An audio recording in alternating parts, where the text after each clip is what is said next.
Before you fall asleep, the most forgotten childhoods of history's most familiar faces.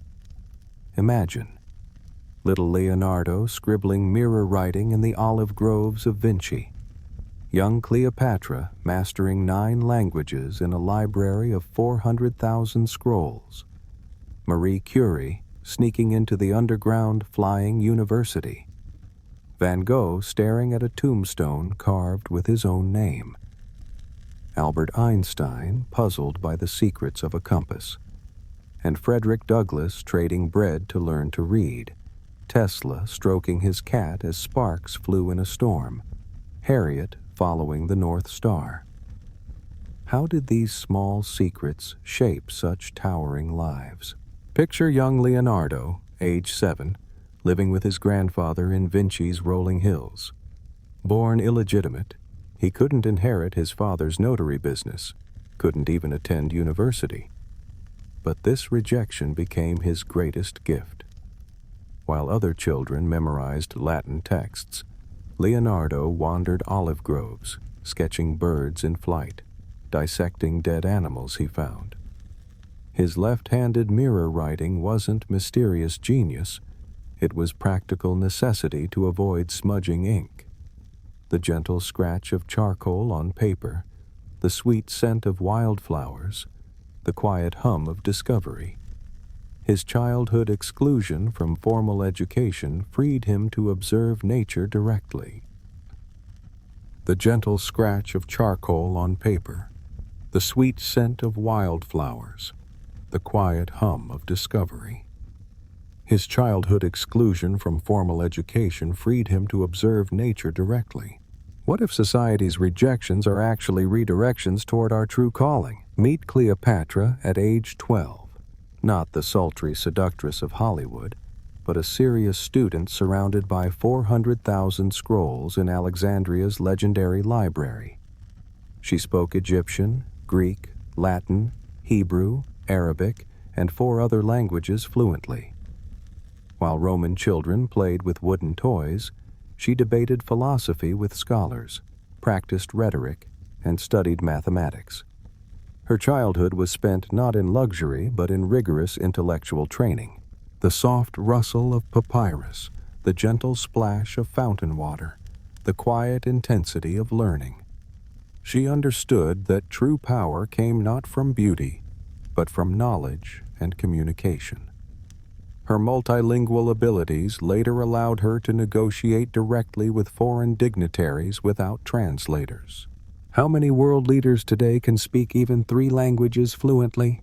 Young Wolfgang never had a normal childhood. From age 6, his father Leopold dragged him and sister Nannerl across Europe, performing for emperors and aristocrats. While other children played games, Wolfgang performed 3 concerts daily, sometimes playing blindfolded or with a cloth covering the keyboard. He wrote his first symphony at age 8, not from pure inspiration, but from exhaustion and pressure. The clip-clop of horses, the musty scent of palace antechambers, the weight of expectations on tiny shoulders. His childhood was a carefully orchestrated business venture. Those miraculous compositions? Many were collaborative works with his father, who heavily edited and sometimes completely rewrote Wolfgang's early pieces. What price do we pay when childhood becomes a performance? Maria Sklodowska, age 10, attended the Flying University, illegal schools that moved locations nightly to avoid Russian authorities. When inspectors arrived, students hid Polish books and pretended to study approved Russian texts. Her father, stripped of his teaching position for Polish patriotism, taught her mathematics and physics at kitchen tables by candlelight. The family was so poor they couldn't afford heat. Maria studied wrapped in blankets. The soft crackle of illegal books, the bitter cold of unheated rooms, the whispered dreams of education. Her sister Bronya worked in Paris to fund Maria's studies. Then Maria returned the favor. This childhood of secret learning and sacrifice shaped her relentless pursuit of scientific truth. How does learning and hiding make knowledge more precious? Charles, age 12, worked 10 hours daily in Warren's blacking factory, labeling boot polish bottles for 6 shillings weekly. His father was imprisoned for debt, his family lived in Marshalsea prison, and Charles lodged alone in a grimy Camden Town attic. While wealthy children learned Greek and Latin, he learned survival. The other factory boys mocked his genteel speech and dreams of writing. The clatter of machinery, the sharp smell of blacking, the ache of wounded pride. This brutal childhood haunted every novel he wrote. The workhouse scenes in Oliver Twist, the debtor's prison in Little Dorrit, the class consciousness throughout his work all stemmed from these formative months of childhood poverty and abandonment. Do our deepest wounds become our greatest sources of compassion for others? Vincent was born exactly 1 year after his older brother died, also named Vincent van Gogh. Every Sunday, walking to church, he passed his own name carved on his brother's gravestone. His parents, especially his mother, struggled to separate the living child from their grief for the dead one. Young Vincent became introspective, strange, collecting beetles and birds' nests obsessively. He spoke little, drew constantly, and felt like a living ghost of someone more beloved. The soft whisper of wind through cemetery trees, the cold touch of stone, the weight of inherited sorrow. This childhood of replacement and melancholy shaped his lifelong search for purpose and meaning. His later mental struggles and artistic intensity grew from these early roots of feeling like a substitute for someone else's lost perfection. What happens when a child inherits not just a name, but the ghost of expectations? Jeanne d'Arc lived in Domremy, a village so small it appears on no maps. Her father Jacques owned a modest farm where she learned to spin wool and tend animals. At 13, while weeding beans, she first heard the voices of Saint Michael, Saint Margaret, and Saint Catherine. Not dramatic visions, but gentle conversations during ordinary moments, milking cows, mending clothes, preparing meals. Her family thought her overly pious but harmless. The soft lowing of cattle, the rustle of wool between fingers, the quiet certainty of divine conversation. She couldn't read or write, signed her name with an X, yet convinced the Dauphin she could save France. Her peasant childhood gave her credibility with common soldiers who wouldn't follow a noble-born commander. How do the most extraordinary missions often begin in the most ordinary moments? Young Benjamin worked in his father Josiah's candle and soap shop, cutting wicks and filling molds from dawn to dusk. But every spare penny went to books. He read Pilgrim's Progress so often it fell apart, taught himself swimming by reading a manual, and practiced writing by copying essays from The Spectator. At 12, he was apprenticed to his harsh older brother James, a printer who beat him regularly. The sharp smell of melting tallow, the soft flutter of turning pages, the ache of bruises mixed with burning curiosity. Benjamin's childhood poverty made him value knowledge over wealth, self-improvement over inheritance. His later inventions, diplomatic skills, and writing ability all grew from these early years of intellectual hunger fed in stolen moments between menial labor. What treasures do we find when necessity forces us to be resourceful? Emily's childhood revolved around domestic duties and botanical obsessions. While her brother Austin attended Amherst College and sister Lavinia socialized, Emily preferred her mother's kitchen and father's conservatory. She baked bread daily, her recipe becoming legendary among neighbors, and maintained an extensive herbarium with nearly 400 pressed flowers and plants, each labeled in Latin. Her father built her a conservatory where she grew exotic plants year-round. The soft thud of kneading dough, the sweet fragrance of rising yeast, the papery whisper of pressed flowers.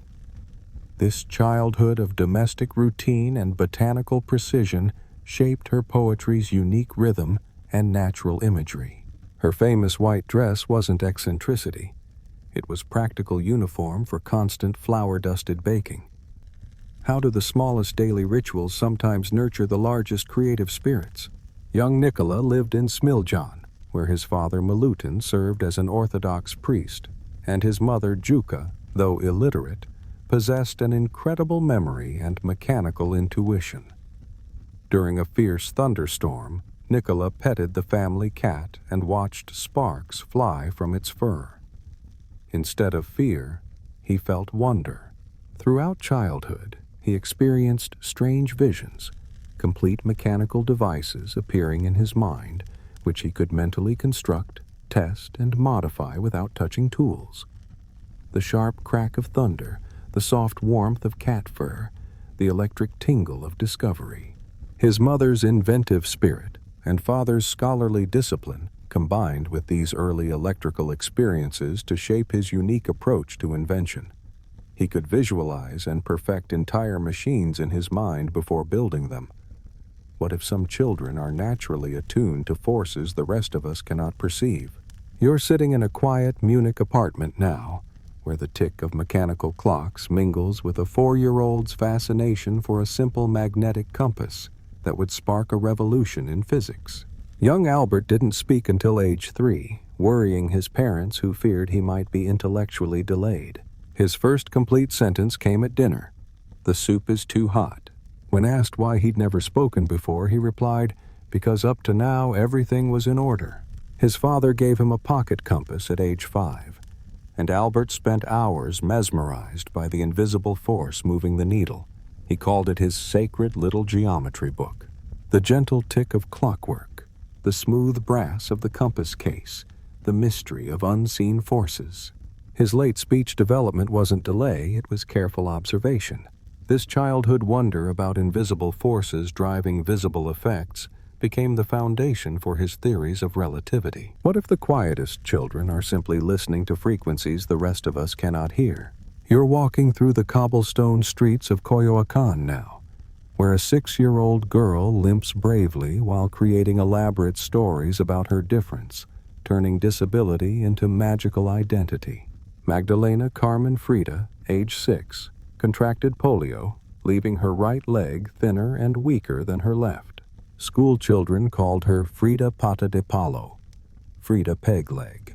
So she wore long skirts and later claimed to be born in 1910, the year of Mexican Revolution, instead of her actual birth year, 1907. She wanted her life to begin with her country's rebirth. Her father, a German photographer, taught her to observe details, use cameras, and retouch photographs. The soft rustle of long skirts hiding secrets, the sharp focus of camera lenses, the quiet defiance of reinventing oneself. Her childhood limp became the foundation for her artistic perspective, viewing the world from an angle others couldn't see, finding beauty in what others considered broken. How do our earliest wounds sometimes become doorways to our greatest strengths? You're standing on wooden riverboat docks now, where the mighty Mississippi whispers tales of adventure, and a red-haired boy named Samuel absorbs stories that will become American literature. Samuel Langhorne Clemens, age 12, worked as a printer's devil in his brother Orion's newspaper office in Hannibal, Missouri. While setting type by hand, he absorbed every story: local gossip, river navigation reports, tales from traveling salesmen. His real education came from the docks, listening to steamboat pilots swap stories about dangerous currents and hidden sandbars. Tom Blankenship, a local vagrant son, became the model for Huckleberry Finn. The rhythmic clank of printing presses, the warm scent of river mud, the musical drawl of storytellers. Young Samuel memorized pilot terminology, river depths, and local dialects that later filled his novels. His childhood along the Mississippi gave him both the setting and the authentic voice that made his writing uniquely American. What happens when a curious child becomes the unofficial historian of their entire community? You're reaching through absolute darkness now, where a 19-month-old girl navigates by touch and smell alone, developing senses the rest of us can barely imagine. Before Annie Sullivan arrived, Helen was indeed wild. grabbing food from others' plates, throwing tantrums when misunderstood, communicating through 60 homemade signs her family barely understood. She could identify people by their footsteps, distinguish family members by their scent, and navigate her family's Alabama home by memory and touch. Her favorite hiding spot was the pantry, where she'd sit among flour sacks and preserve jars, feeling safe in the familiar textures and smells. The soft thud of bare feet on wooden floors, the comforting weight of heavy fabric, the sweet smell of preserves. This period of sensory isolation wasn't just darkness. It was intensive development of extraordinary tactile abilities that later enabled her rapid learning once language arrived. Her wild years built the foundation for her later achievements. What magnificent capacities might emerge when conventional pathways are blocked? You're crawling across a Spanish tile floor now, where a toddler's first word isn't mama, but piz piz, his baby attempt at lápiz, the Spanish word for pencil. Pablo's first word was his mispronunciation of lápiz. His father, Don José Ruiz, was a mediocre painter and drawing teacher who recognized his son's extraordinary talent early. At age 7, Pablo was completing his father's paintings when José left them unfinished. Legend claims his father gave up painting entirely, handing young Pablo his brushes and declaring he had been surpassed by his child. The gentle scratch of charcoal on paper, the sharp smell of turpentine, the weight of wooden brushes in small hands. But Pablo's childhood wasn't just about prodigious talent.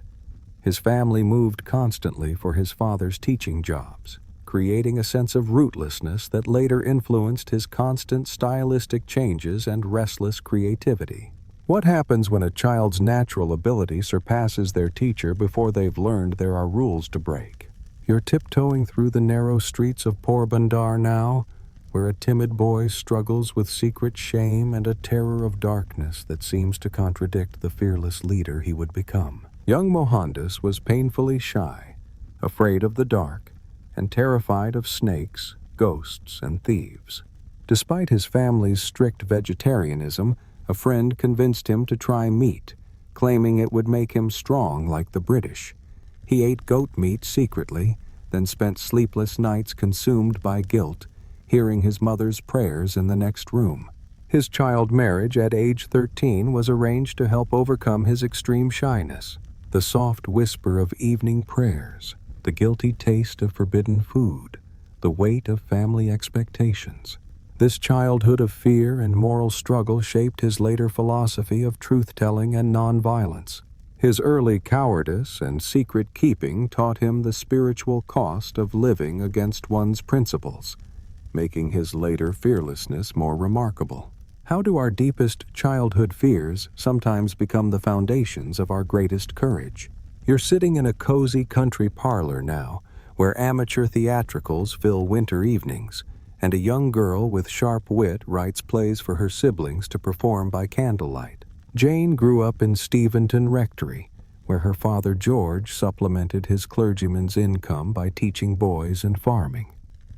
The house buzzed with constant activity, pupils, siblings, visitors, and elaborate family theatricals. Jane wrote plays, stories, and satirical pieces for family entertainment, performing them with her 6 brothers and sister Cassandra. Her juvenilia, written between ages 11 and 18, shows remarkable wit and social observation. Her father encouraged her writing, even buying her writing supplies and a small writing desk.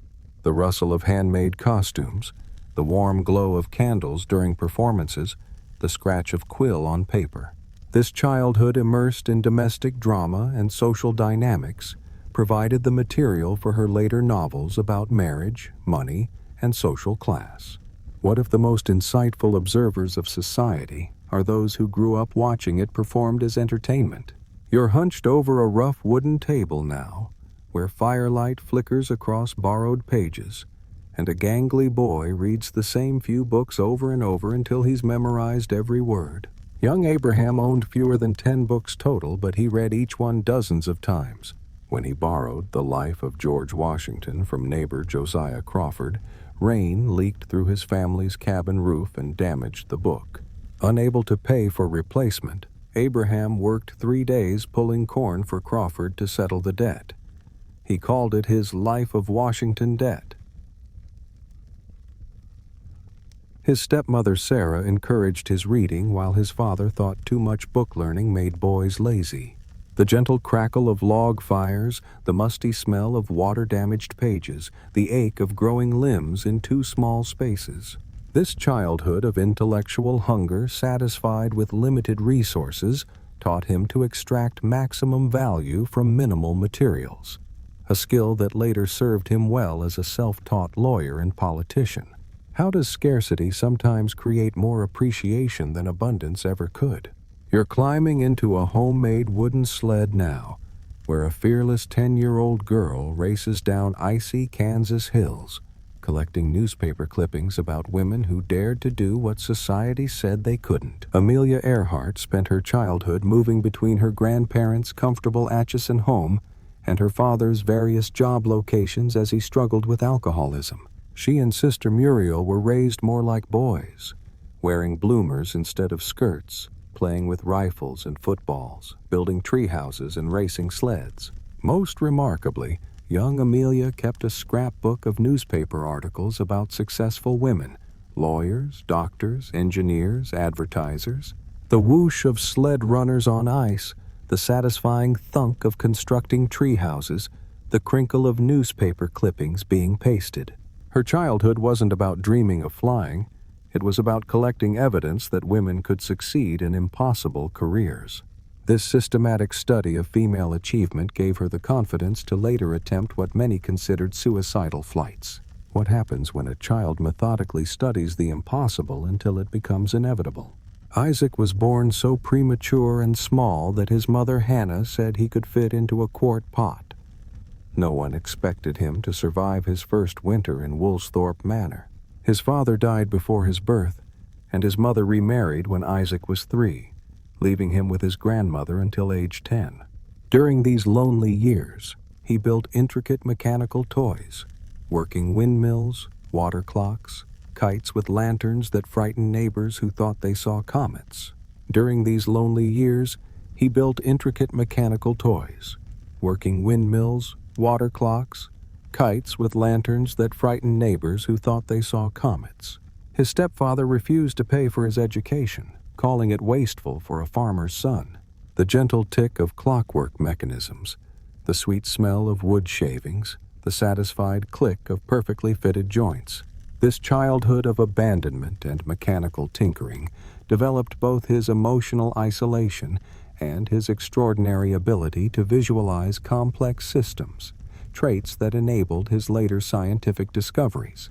Does genius sometimes require both the wound of abandonment and the healing power of patient creation? You're sitting in a sunny Amsterdam apartment now, where a gregarious 8-year-old girl fills notebooks with letters to friends she's never met, practicing the conversations that will one day save her sanity. Before the secret annex, Annalise Marie was known as the classroom chatterbox. Her teachers constantly scolded her for talking, so she wrote mock essays defending her right to speak, including a chatterbox and an incorrigible chatterbox. She invented imaginary pen pals and wrote them detailed letters about daily life. Her favorite game was Office, where she played secretary, filing papers and taking dictation. The soft scratch of fountain pen on paper, the rustle of carefully organized notebooks, the satisfied feeling of completed correspondence. This childhood habit of turning inner thoughts into written conversation prepared her for the isolation of hiding. When she couldn't speak freely, she already knew how to pour her soul onto paper through imaginary friendships. How do childhood games sometimes become the skills that sustain us through our darkest hours? You're walking through Elizabethan Stratford now, where a young boy watches his father stitch leather gloves while memorizing Latin verses that will reshape the English language forever. William's father John was a successful glover and wool merchant who served as Stratford's mayor. Young William attended the local grammar school where he studied Latin classics, Ovid, Virgil, Plautus, for 8 hours daily. His twin sisters, Joan and Margaret, died in infancy, and his brother Hamnet died at age 11. These early encounters with death appear throughout his later plays. Despite his father's prosperity, William left school at 15 when John's business declined due to illegal wool dealings. The soft stretch of leather being worked, the rhythmic chant of Latin conjugations, the weight of loss mixed with learning. His small Latin and less Greek, as Ben Jonson noted, came from this intensive but abbreviated education that gave him classical foundation without classical pretension. What happens when profound loss meets profound learning in a young and impressionable mind? You're packing small belongings into a wooden trunk now, where a 3-year-old boy learns that home is whatever fits in a suitcase and love is always temporary. Edgar's actress mother, Elizabeth, died of tuberculosis when he was 3, his father having already abandoned the family. Taken in but never legally adopted by John and Frances Allen of Richmond, Edgar moved constantly, Richmond to London for school, back to Richmond, then to various boarding schools. John Allen, a tobacco merchant, refused to give Edgar his surname or inherit him properly, creating lifelong insecurity about belonging. Frances Allen spoiled him with affection, while John remained coldly distant. The creak of carriage wheels on cobblestones, the musty smell of boarding house rooms, the uncertainty of where home really was. This childhood of constant displacement and conditional love created his adult obsessions with death, abandonment, and the fragility of happiness. His famous melancholy wasn't just artistic temperament, it was learned survival strategy. How do children who never learn to trust permanence sometimes create the most lasting art? You're standing in a Manhattan drawing room now, where a painfully shy 9-year-old girl feels invisible among beautiful relatives, learning that kindness matters more than beauty. Eleanor was convinced she was the family's ugly duckling. Her mother Anna called her Granny for her serious demeanor and plain appearance, often introducing Eleanor to guests by saying, "She is such a funny child, so old-fashioned." When her beautiful mother died of diphtheria when Eleanor was 8, her last words were reportedly about Eleanor. "I want to be more to her." Eleanor lived with her alcoholic father, Elliot, who adored her but disappeared for months at mysterious sanitariums. The whisper of silk dresses she'd never wear prettily, the ache of feeling inadequate, the rare warmth of her father's attention. This childhood of feeling unloved and unattractive taught her empathy for other outcasts, a compassion that later transformed her into a fierce advocate for society's most vulnerable. How do children who feel unseen sometimes develop the sharpest eyes for others' pain? You're wading through a Michigan creek now, where a 7-year-old boy searches for arrowheads, while his physician father teaches him that life and death dance together in nature's endless cycle. Ernest spent summers at the family cottage on Walloon Lake, where his father, Dr. Clarence, taught him to hunt, fish, and understand nature's brutal honesty. He collected Indian arrowheads and learned to identify animal tracks, bird calls, and edible plants. His father also took him on medical calls, where young Ernest witnessed births, deaths, and human suffering without sentimentality. Dr. Clarence taught him to be afraid of nothing and to face reality directly. The gentle lap of lake water, the smooth weight of ancient arrowheads, the clinical smell of his father's medical bag. This childhood immersion in nature's cycles of creation and destruction, combined with medical exposure to human vulnerability, shaped his later writing style, spare, honest, and unafraid of life's harsh truths. What happens when a child learns early that beauty and brutality are inseparable parts of existence? You're organizing penny candy behind a rural Arkansas counter now, where a traumatized 8-year-old girl finds her voice again through the rhythm and power of memorized poetry. After a traumatic experience at age 7, Marguerite Johnson stopped speaking for nearly 5 years. Living with her grandmother, Annie Henderson, in Stamps, Arkansas, she worked in the family's general store, organizing inventory and listening to customers' conversations. Her grandmother's friend, Mrs. Bertha Flowers, introduced her to literature, lending her books and making her memorize poetry to speak aloud. Young Maya memorized entire Shakespeare plays, Langston Hughes poems, and biblical passages. The rustle of brown paper bags being filled, the musical cadence of recited verse, the weight of words returning to a silent throat. This period of selective mutism and intensive literary absorption taught her that words have transformative power. They could wound or heal, silence or liberate. Her later mastery of language grew from this childhood where speaking became a conscious, powerful choice. How do periods of chosen silence sometimes amplify the voice that finally emerges? You're sitting at a kitchen table now, where lamplight flickers over homemade lessons, and a boy dismissed as too dumb to learn anything discovers that curiosity matters more than conformity. Thomas attended formal school for only 3 months before his teacher declared him addled and suggested he was too slow to learn.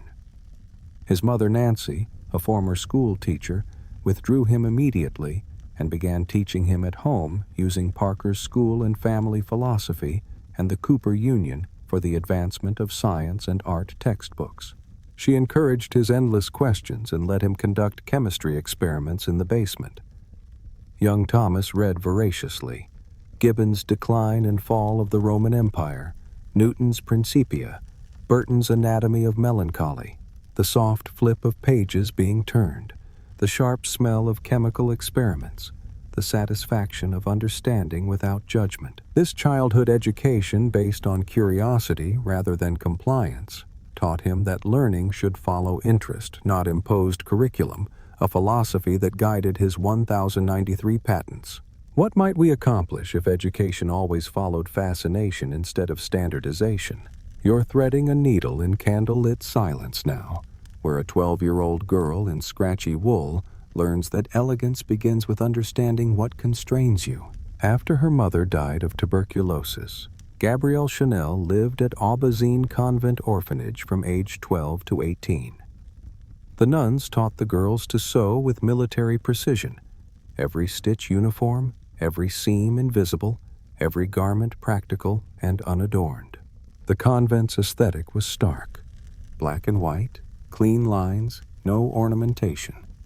Gabrielle learned to appreciate simplicity and functionality over decoration. She also learned to hate the elaborate, restrictive women's clothing of the era, the corsets, bustles, and ornate details that imprisoned women's bodies, the quiet whisper of thread through fabric, the discipline of repeated stitches, the rebellion brewing against restriction. This childhood of austere beauty and practical clothing construction became the foundation for her revolutionary fashion philosophy: liberate women through clothes that move with their bodies, not against them. How do institutional constraints sometimes teach us exactly what freedom should look like? You're carefully copying rules of behavior in neat handwriting now, where a 14-year-old boy learns that character is built through daily practice of small courtesies. George's formal education ended at age 15 when his father died, but he spent his youth copying rules of civility and decent behavior in company and conversation. 110 maxims about proper conduct. Rule number 1. Every action done in company ought to be with some sign of respect to those that are present. He became a surveyor's apprentice, spending weeks in Virginia's wilderness mapping frontier lands.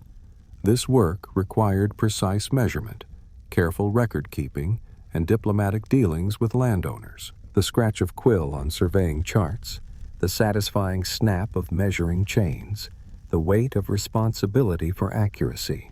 His childhood wasn't about military training or political theory. It was about developing character through daily habits of courtesy, precision, and reliability. These surveying years taught him the patience and attention to detail that later served him as general and president. How do the smallest daily practices sometimes build the foundation for the largest historical moments? You're swaying to invisible music on a St. Louis street corner now, where a 7-year-old girl transforms poverty into performance, discovering that joy can survive anything. Frida Josephine McDonald grew up in the Mill Creek Valley slums of St. Louis, where her mother Carrie worked as a washerwoman and her grandmother was born into slavery.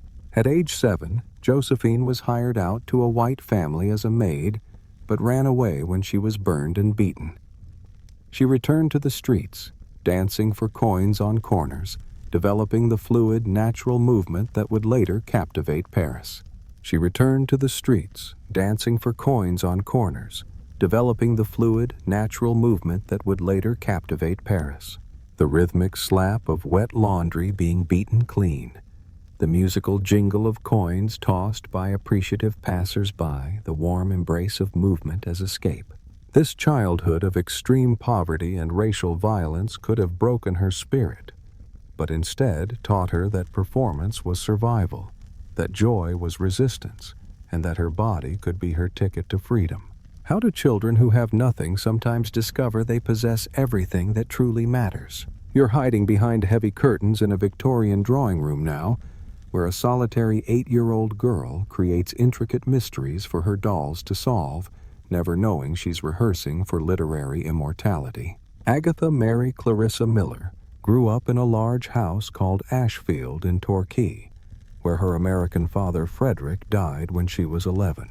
Her mother Clara believed formal education damaged girls' brains, so Agatha was largely self-taught until age 16. She spent countless hours alone, creating elaborate storylines for her collection of dolls and toy theater. Her favorite game involved staging complex crimes and deducing solutions through careful observation of evidence. She read voraciously Dickens, Thackeray, and especially detective stories.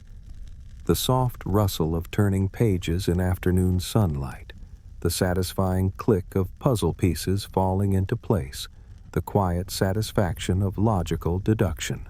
This childhood of solitary play and mystery-solving games laid the foundation for her later mastery of plot construction and character motivation in detective fiction.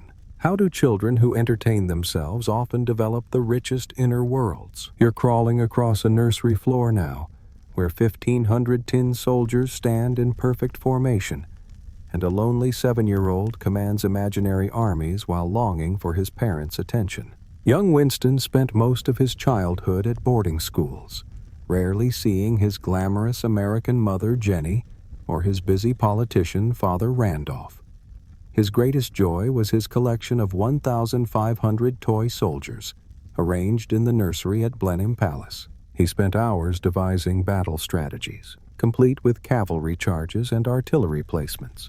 His nanny, Mrs. Everest, was his primary caregiver and emotional anchor. Winston struggled academically, ranking near the bottom of his class at Harrow, where he was frequently caned for poor performance. The precise clink of toy soldiers being positioned, the warm comfort of his nanny's embrace, the sting of academic failure mixed with strategic brilliance. This childhood of emotional neglect and military fantasies shaped both his later military leadership and his lifelong need for public acclaim. What happens when a child's greatest battles are fought in miniature, while yearning for love at full scale? You're lying in tall Wisconsin grass now, where a 12-year-old girl studies the hidden geometry of flowers and bones, seeing patterns that will revolutionize American art. Georgia grew up on a dairy farm in Sun Prairie, Wisconsin, the second of 7 children. Her mother, Ida, encouraged her artistic interests, arranging private drawing lessons with a local watercolorist.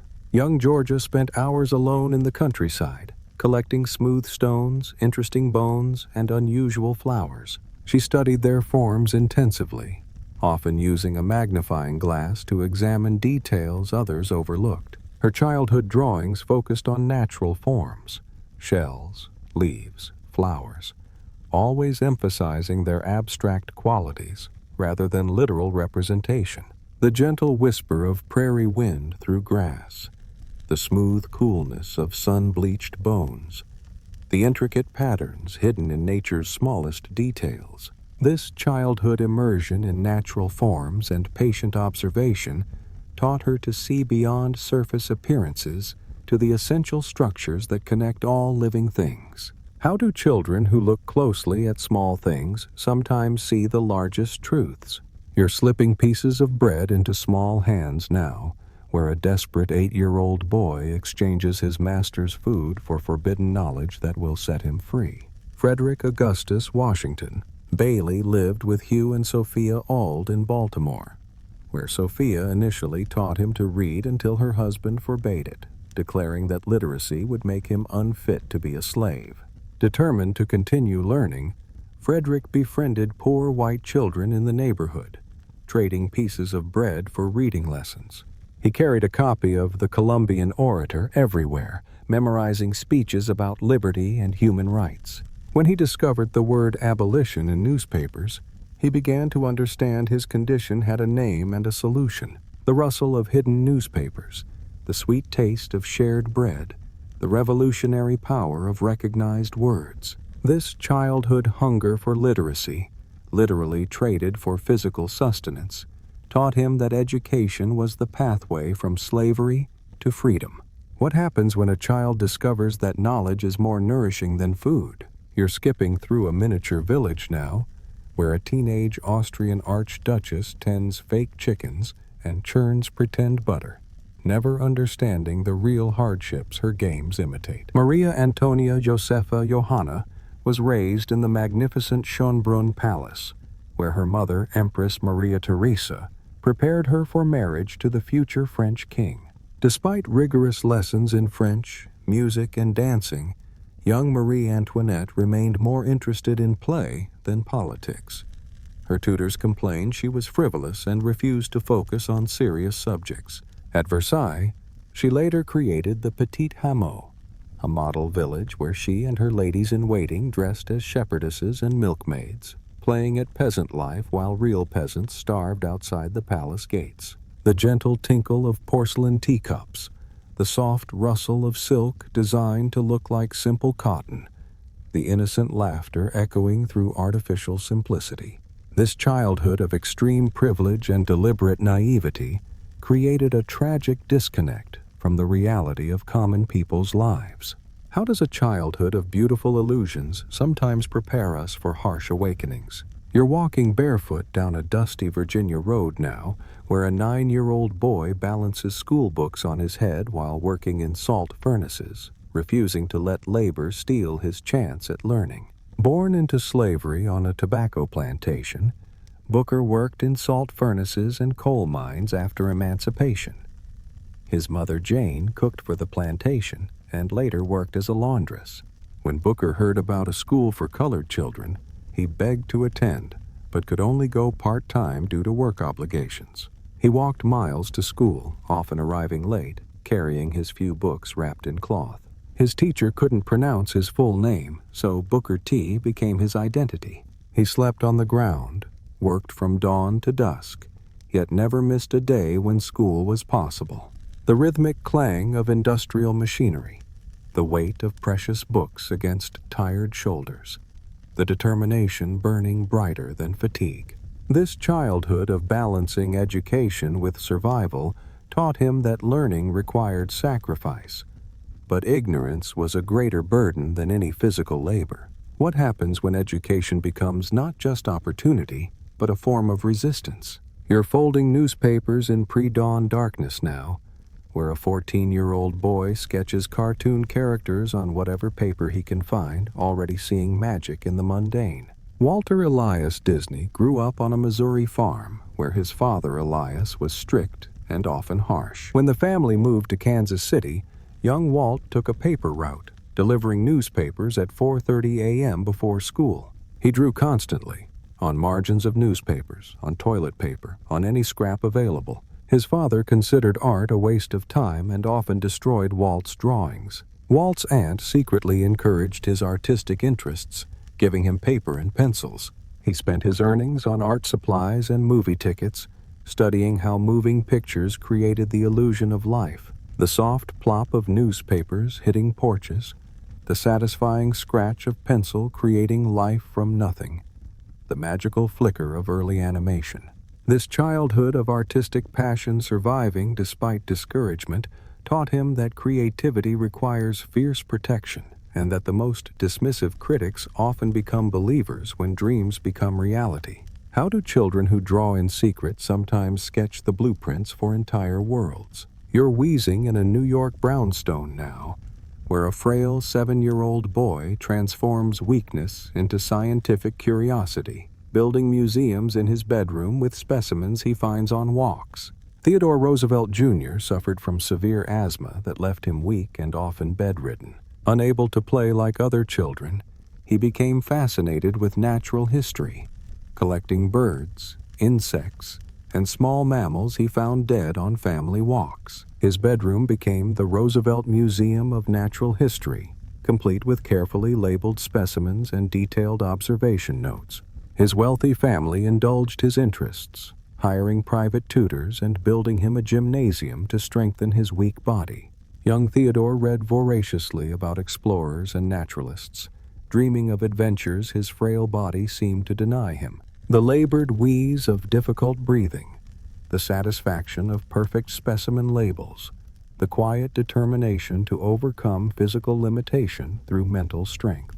This childhood of transforming weakness into knowledge taught him that obstacles could become opportunities for different kinds of excellence.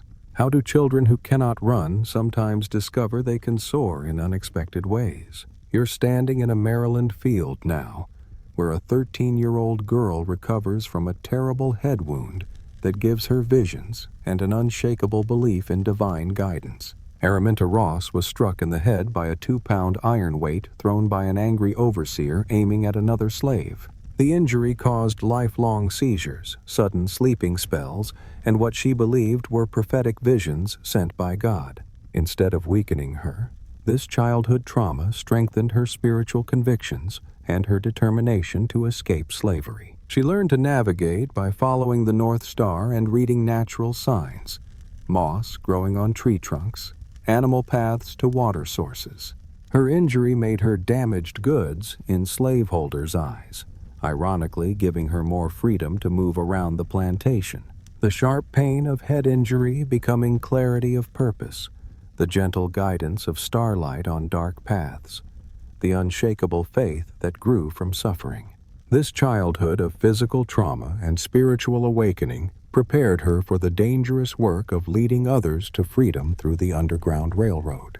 How do the deepest wounds sometimes become doorways to the most extraordinary callings? You're mixing pigments in a French village now, where a teenage boy saves every franc from portrait commissions to fund his dream of attending university and studying the invisible world. Louis grew up in Dole, France, where his father, Jean-Joseph, was a tanner who processed animal hides. The family was poor but ambitious for their son's education. Young Louis showed remarkable artistic talent, earning money by drawing pastel portraits of neighbors and local dignitaries. His artistic precision and attention to detail became legendary in their small town. However, Louis dreamed of scientific study, not artistic fame. He used his portrait earnings to pay for extra tutoring in mathematics and science. The sharp smell of tanning chemicals, the soft blend of pastel colors under careful fingers, the patient precision required for both art and science. This childhood of artistic skill supporting scientific ambition taught him that careful observation and meticulous technique were essential for both creating art and discovering truth. His later microscopic observations required the same steady hand and keen eye he developed drawing portraits. How do childhood skills in one area sometimes provide the foundation for greatness in completely different fields? You're standing behind a shop counter now, where a determined 10-year-old girl arranges penny sweets in perfect rows while rehearsing political arguments with her own mirror image. Margaret Hilda Roberts grew up above her father Alfred's grocery shop in Grantham, where she learned the value of hard work and precise accounting.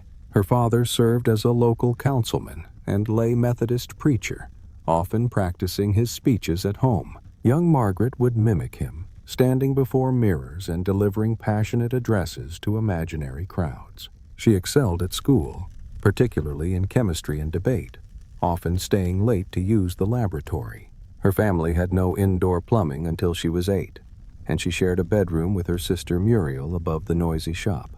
The gentle ring of the shop bell, the sweet scent of bulk candy, the satisfying click of the cash register. This childhood of retail precision and public speaking practice taught her that success required both attention to detail and the courage to speak your convictions loudly. How do children who grow up measuring exact change sometimes learn to measure their words just as carefully? You're running across an Ohio field now, where a shy 11-year-old boy tests homemade kites, while his more outgoing brother Wilbur gets all the attention from their ambitious father. Orville was the quieter Wright brother, overshadowed by Wilbur's academic brilliance and their father Milton's expectations. While Wilbur excelled at school, Orville struggled with formal education, but showed remarkable mechanical intuition. He built elaborate kites that actually flew well, unlike the crude designs other children made. His mother Susan, dying of tuberculosis, encouraged his mechanical interests before her death when he was 14. Orville started a printing business in high school, hand-building his own printing press from scrap metal and wood. The gentle whoosh of kites catching wind, the satisfying click of mechanical parts fitting perfectly, the quiet pride of making things work. This childhood of practical engineering and quiet observation taught him that flight required understanding air currents, not just dreaming about soaring. His methodical approach perfectly complemented Wilbur's theoretical knowledge. What happens when the quieter child becomes the one who understands how dreams actually take flight? You're sitting on a wooden porch now, where evening shadows lengthen, and a curious 8-year-old girl listens to adults swap stories that will later fill her novels with authentic voices. Zora grew up in Eatonville, Florida, the first incorporated all-black township in America, where her father John served as mayor and Baptist preacher. Her childhood was spent listening to the rich oral tradition of African American folk tales told on store porches and at community gatherings. Adults shared stories of High John the Conqueror, Brer Rabbit, and other trickster figures who used wit to overcome powerful enemies. Zora memorized these tales, learning the rhythms and dialects that would later make her writing unique. Her mother Lucy encouraged her curiosity and independence until her death when Zora was 9. The musical cadence of Southern storytelling, the warm comfort of community gathering, the deep wisdom hidden in simple tales. This childhood immersion in oral tradition taught her that authentic literature must capture the true voice of a people, not an educated imitation of it. How do children who collect stories sometimes become the ones who preserve entire cultures? You're propped up in a luxurious sickbed now, where a frail 10-year-old boy devours history books while his athletic brothers play outside, unknowingly preparing for leadership through literature. Jack Kennedy spent much of his childhood battling mysterious illnesses, scarlet fever, appendicitis, chronic stomach problems that kept him bedridden for months at a time. While his older brother Joe Jr. excelled at athletics and academics, Jack was considered the family's weakest link. During long periods of illness, he read voraciously. Biographies of great leaders, adventure stories, historical accounts of war and diplomacy. His father, Joseph Sr., encouraged this intellectual development, discussing current events and international politics during Jack's recovery periods. The soft rustle of turning pages in afternoon sunlight, the distant sounds of siblings playing sports he couldn't join, the quiet satisfaction of understanding complex political situations. This childhood of physical weakness, compensated by intellectual strength, taught him that leadership often requires understanding gained through observation rather than participation. How do children who watch from the sidelines sometimes develop the clearest vision of how the game should be played? You're kneeling beside a Pennsylvania creek now, where a 9-year-old girl studies tadpoles and water beetles while imagining the vast ocean she's never seen but feels connected to through every living thing. Rachel Louise Carson grew up on a small farm in Springdale, Pennsylvania, where her mother Maria encouraged her love of nature and writing. Though they lived far from any ocean, Rachel was fascinated by marine life, reading every book about the sea she could find. She wrote stories from the perspective of fish, crabs, and seabirds, imagining their underwater world in vivid detail. Her mother taught her to observe nature carefully, identifying bird calls, tracking animal behavior, understanding seasonal changes. Rachel won her first writing prize at age 10 for a story about a brave pilot. The gentle babble of creek water over stones, the satisfying scratch of pencil capturing observations, the deep connection felt with creatures she'd never met. This childhood of patient observation and imaginative writing taught her that understanding nature required both scientific accuracy and poetic sensitivity. How do children who fall in love with places they've never been sometimes become their greatest protectors? You're shuffling through a London workhouse now, where a 5-year-old boy transforms daily survival into performance, learning that making people laugh can make impossible situations bearable. Charles Spencer Chaplin lived in extreme poverty in London's South End, where his music hall performer, Mother Hannah, suffered from mental illness and his father was largely absent. Young Charlie and his brother Sidney were repeatedly sent to workhouses, grim institutions for the destitute. To cope with the harsh conditions, Charlie developed his gift for mimicry, entertaining other children by imitating the workhouse staff's mannerisms and speech patterns. He learned that humor could transform despair into momentary joy, both for himself and others. His mother, during her lucid periods, taught him songs and encouraged his theatrical instincts. The cold echo of institutional corridors, the warm burst of unexpected laughter, the survival instinct disguised as entertainment. This childhood of poverty and performance taught him that comedy was both an art form and a coping mechanism, that making others laugh was a way of asserting humanity in dehumanizing circumstances.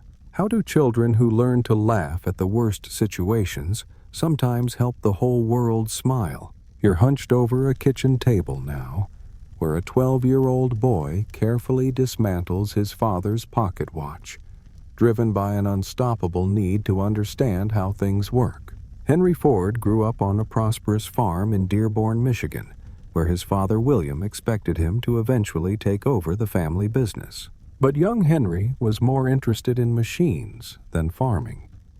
He collected every broken watch he could find, taking them apart to study their mechanisms and attempting to reassemble them. He collected every broken watch he could find, taking them apart to study their mechanisms and attempting to reassemble them. His father was frustrated by Henry's lack of interest in agricultural work and his habit of dismantling valuable household items. Henry's real education came from studying steam engines, water mills, and the few mechanical devices available on rural farms. The precise tick of watch mechanisms, the satisfying click of gears falling into place, the quiet rebellion of following curiosity instead of expectation. This childhood obsession with understanding mechanical systems taught him that mass production required breaking complex processes into simple, repeatable steps, the same approach he'd used to rebuild countless timepieces. What happens when a child who takes everything apart grows up to put the whole world together differently? You're walking down a dusty Alabama road now, where a 7-year-old girl passes the bus that carries white children to their school while she trudges miles to her one-room schoolhouse. Rosa Louise Macaulay grew up in Pine Level, Alabama, where her mother Leona worked as a seamstress and teacher. Every day, Rosa walked miles to attend the one-room school for black children while the yellow school bus carrying white children passed her by. Her grandfather, Sylvester Edwards, born into slavery, taught her that dignity meant standing up for what was right, regardless of consequences. Rosa learned to sew from her mother, developing the patient precision that would later earn her living as a seamstress. Her grandmother Rose told stories of slavery times, teaching Rosa that their family had survived worse hardships through quiet resistance and moral strength. The rhythmic thud of feet on dusty roads, the gentle hum of sewing machines, the weight of inherited wisdom about survival and dignity. This childhood of daily indignities met with quiet pride taught her that real power lay not in fighting back, but in refusing to give in. How do children who learn to walk with dignity despite daily humiliation sometimes change the direction of history. You're standing at a textile machine now, where a 13-year-old Scottish immigrant boy recites Hamlet's soliloquy above the factory noise, refusing to let labor steal his love of language. Andrew Carnegie emigrated from Scotland to Pittsburgh when he was 13, immediately going to work as a bobbin boy in a cotton factory for $20 per week. Despite working 12-hour days, he attended night school and borrowed books from Colonel James Anderson, who opened his private library to working boys every Saturday. Despite working 12-hour days, he attended night school and borrowed books from Colonel James Anderson, who opened his private library to working boys every Saturday. Andrew memorized entire Shakespeare plays and Burns poetry, reciting them while working at the factory machines. Andrew memorized entire Shakespeare plays and Burns poetry, reciting them while working at the factory machines. The rhythmic clatter of industrial machinery, the musical cadence of memorized verse, the weight of borrowed books carried home each night. His mother, Margaret, encouraged his self-education, believing that knowledge was the only path out of poverty. This childhood of combining manual labor with intellectual hunger taught him that education was the great equalizer, a belief that later motivated him to fund thousands of public libraries across America. How do children who refuse to let their circumstances define their minds sometimes lift entire communities toward learning? You're sitting in a Martinique garden now, where a gentle 10-year-old girl coaxes tiny hummingbirds to eat sugar from her palm while dreaming of the wider world beyond this Caribbean paradise. Marie-Joseph Rose Tacher de la Pagerie grew up on a sugar plantation in Martinique, where her family lived in genteel poverty. Her father owned enslaved people but struggled financially due to hurricanes and poor management. Young Rose, as she was called, spent her childhood in the tropical gardens, learning to speak Creole and developing an extraordinary affinity for plants and animals. She could tame wild hummingbirds, coaxing them to feed from her hands, and knew the medicinal properties of dozens of tropical plants. She could tame wild hummingbirds, coaxing them to feed from her hands, and knew the medicinal properties of dozens of tropical plants. The sweet hum of hummingbird wings, the intoxicating fragrance of tropical flowers, the musical rhythm of Creole conversations.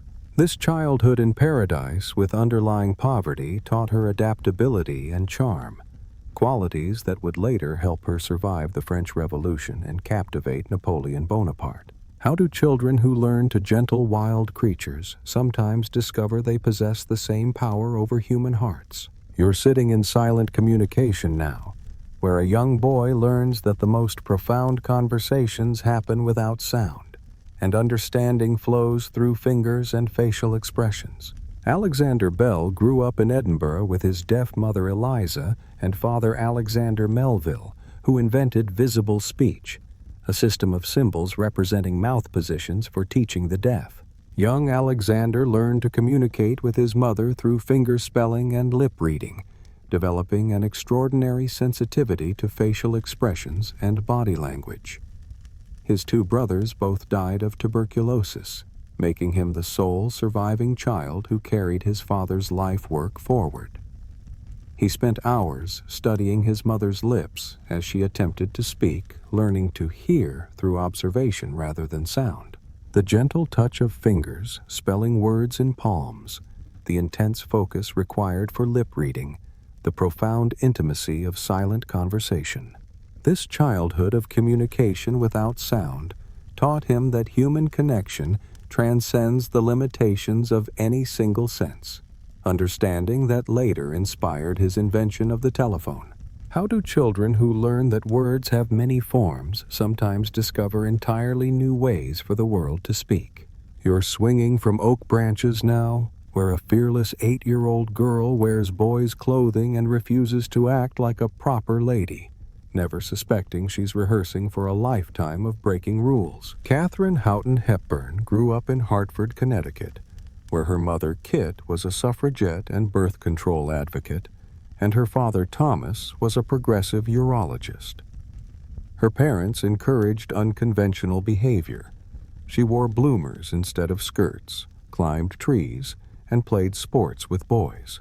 When her beloved older brother Tom died by apparent suicide when she was 13, she stopped celebrating her birthday and claimed his birthday as her own for years. Her parents' progressive politics and encouragement of independence were unusual for the time. The satisfying grip of tree bark under climbing hands, the freedom of movement in practical clothing, the rebellious joy of ignoring social expectations. This childhood of encouraged nonconformity and family tragedy taught her that authenticity mattered more than approval, a philosophy that later made her one of Hollywood's most independent and enduring stars. What happens when parents teach their children that rules are suggestions and courage is a requirement? You're arranging stamps in careful albums now, where a privileged 10-year-old boy learns about distant countries through tiny paper windows, developing a global perspective from his isolated estate. Franklin Delano Roosevelt grew up as an only child on the family's Hyde Park estate, where his wealthy parents, James and Sarah, provided private tutors and extensive travel. His mother, Sarah, was overprotective, dressing him in Little Lord Fauntleroy suits and keeping his hair in long curls until he was 8. Franklin's main childhood passion was stamp collecting. He eventually amassed over 1 million stamps from every country in the world. Through his stamps, he learned geography, history, and economics, developing a sophisticated understanding of international affairs. His tutor taught him to speak German and French fluently. The quiet satisfaction of organizing collections, the exotic allure of foreign postal marks, the patient precision required for proper mounting. This childhood of privilege and intellectual curiosity taught him that leadership required understanding the wider world, not just one's immediate surroundings. How do children who collect small pieces of the world sometimes grow up to understand the whole puzzle? You're practicing piano scales in a small-town parlor now, where a determined 15-year-old girl dreams of dramatic stage roles, never imagining she'll become America's most beloved comedian. Lucille Desiree Ball grew up in Jamestown, New York, where her father died when she was 4, leaving her mother, Dee Dee, to raise the family alone. Lucille was a serious, studious child who dreamed of becoming a dramatic actress. She took piano and drama lessons, practicing constantly and showing little interest in comedy. When her mother remarried, her stepfather, Ed Peterson, encouraged her theatrical ambitions. At 15, she enrolled in drama school in New York City, but was dismissed as too shy and lacking talent. The disciplined practice of musical scales, the intense focus on dramatic technique, the disappointment of early rejection mixed with persistent determination. This childhood of serious artistic study and early failure taught her that success sometimes requires discovering talents you never knew you possessed, and that the roles we resist might be the ones we were born to play. How do children who take themselves most seriously sometimes bring the most joy to others? You're running across a California playground now, where a 9-year-old boy outpaces older children in every game, learning that excellence is the best response to exclusion. Jack Roosevelt Robinson grew up in Pasadena, California, where his mother, Mally, worked as a domestic servant after his father, Jerry, abandoned the family. Despite poverty and racial discrimination, Mally emphasized education and moral character. Young Jackie excelled at every sport he tried: baseball, basketball, football, track, swimming, tennis. He was often the only black child in his schools and sports leagues, facing hostility from other parents and players. His older brother Mac, who won silver in the 1936 Olympics, served as his role model and mentor. The satisfying thud of balls being hit perfectly, the rhythmic pounding of feet on track surfaces, the quiet pride of undeniable achievement.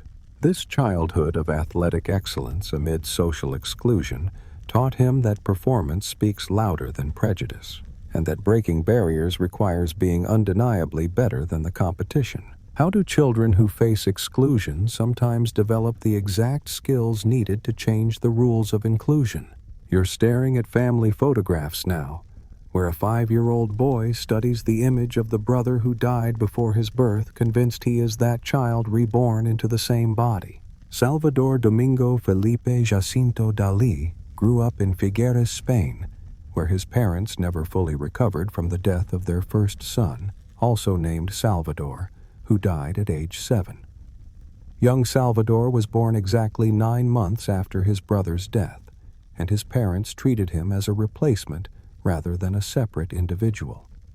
They took him to his brother's grave and told him he was the continuation of the dead child.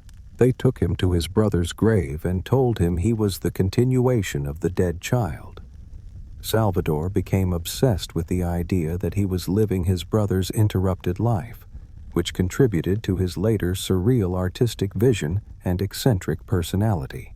The whispered comparisons to a ghost child, the weight of inherited expectations, the confusing identity of living someone else's unlived life. This childhood of confused identity and morbid family mythology taught him that reality was negotiable, a belief that later made him the master of surrealist art. What happens when a child grows up believing they are simultaneously themselves and someone else entirely? You're hammering wooden planks together now, where a 12-year-old girl constructs a backyard roller coaster that terrifies the neighbors but thrills her adventure-seeking soul. Amelia Mary Earhart grew up in Atchison, Kansas, where her father Edwin worked as a railroad lawyer and struggled with alcoholism.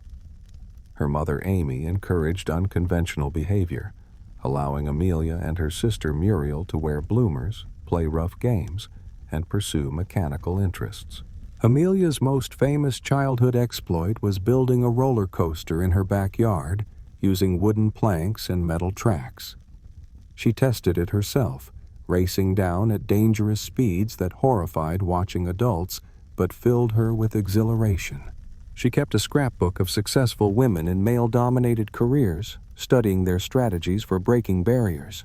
The satisfying crash of hammer on nails, the exhilarating rush of self-created speed, the methodical collection of female achievement stories. This childhood of encouraged risk-taking and systematic study of successful women taught her that the impossible was simply the untried. How do children who build their own thrills sometimes soar higher than anyone thought possible? You're whispering in a darkened dormitory now, where a teenage boy spins supernatural tales that keep his classmates awake, unknowingly practicing the narrative skills that will create Sherlock Holmes. Arthur Ignatius Conan Doyle attended Stonyhurst College, a Jesuit boarding school where corporal punishment was common and the atmosphere was strict and religious. To cope with the harsh environment, young Arthur became the school's unofficial storyteller, gathering classmates around his bed after lights out to tell ghost stories, adventure tales, and mysteries. His stories were so compelling that boys from other dormitories would sneak over to listen. He drew inspiration from books by Edgar Allan Poe and Gothic novels, but his medical training taught him to observe details precisely. The hushed whispers of captivated audiences, the creative thrill of building suspense, the satisfaction of logical deduction applied to mystery.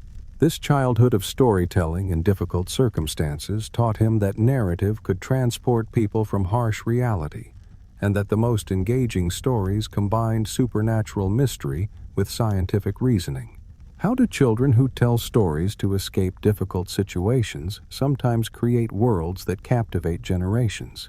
You're sitting in a castle's great hall now, where an 8-year-old girl listens to troubadours sing of courtly love, while learning that power requires both strategy and charm. Eleanor grew up in the sophisticated court of Aquitaine, where her grandfather William IX had been one of the first troubadours, establishing a culture that celebrated poetry, music, and refined love. Her father, William X, died when she was 15, making her Duchess of Aquitaine and the wealthiest unmarried woman in Europe. But her real education in power began much earlier, watching her father negotiate with vassals, settle disputes, and manage vast estates. The court emphasized education for women, unusual for the medieval period, Eleanor learned Latin, music, literature, and the arts of diplomacy. The melodic voices of troubadours singing complex love songs, the rustle of silk gowns in stone corridors, the weight of inherited responsibility settling on young shoulders. This childhood of cultural sophistication and early leadership training taught her that power required both intellectual capability and emotional intelligence. How do children who learn that leadership is an art form sometimes paint history with broader strokes? You're crawling through limestone passages now, where a curious 12-year-old boy maps underground rivers and hidden chambers, developing the sense of adventure that will fill his greatest stories. Samuel Langhorne Clemens spent his boyhood exploring the caves near Hannibal, Missouri, particularly McDowell's Cave, which became famous as the cave in The Adventures of Tom Sawyer. He knew every passage, chamber, and underground waterway, often disappearing for hours while his family worried. His father, John, was a judge and storekeeper who struggled financially, and his mother, Jane, was known for her quick wit and storytelling ability. Samuel was apprenticed to a printer at age 12, but he spent every free moment by the Mississippi River or underground in the caves. The echoing drip of underground water, the mysterious shadows cast by flickering candles, the satisfying sense of mapping unknown territory.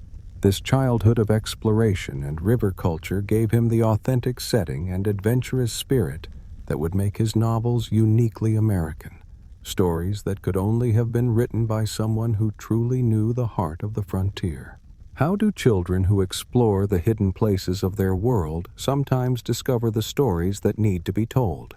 You're sitting in a darkened cinema now, where a lonely 12-year-old girl named Norma Jean watches glamorous actresses on screen, learning to transform pain into performance through the magic of make-believe. Norma Jean Mortensen grew up in a series of foster homes and orphanages in Los Angeles, never knowing her father and watching her mother Gladys struggle with mental illness. Her most stable home was with Grace McKee, who worked in the film industry and filled young Norma Jean's head with dreams of stardom. Grace took her to movies constantly, and Norma Jean memorized every gesture, expression, and line delivery of her favorite actresses. She practiced poses in front of mirrors, perfecting the art of transformation that would later make her famous. The gentle flicker of silver screen images, the comfortable darkness of movie theaters as refuge, the satisfying precision of practiced expressions. This childhood of instability and cinematic escape taught her that identity was something you could craft and perfect, that becoming someone else might be safer than remaining yourself. How do children who learn to disappear into other characters sometimes create the most memorable personas? You're tiptoeing through Porbandar streets now, where a timid 13-year-old boy struggles with secret guilt over eating goat meat, learning that moral conflict shapes character more than moral certainty. Young Mohandas Gandhi was painfully shy, afraid of the dark, and terrified of ghosts, thieves, and snakes. Despite his family's strict vegetarianism, a Muslim friend convinced him that eating meat would make him strong like the British rulers. Mohandas secretly ate goat meat several times, then spent sleepless nights consumed by guilt, hearing his mother's prayers in the next room. His child marriage at 13 was arranged partly to help overcome his extreme bashfulness. He was an average student who preferred playing alone to joining group activities.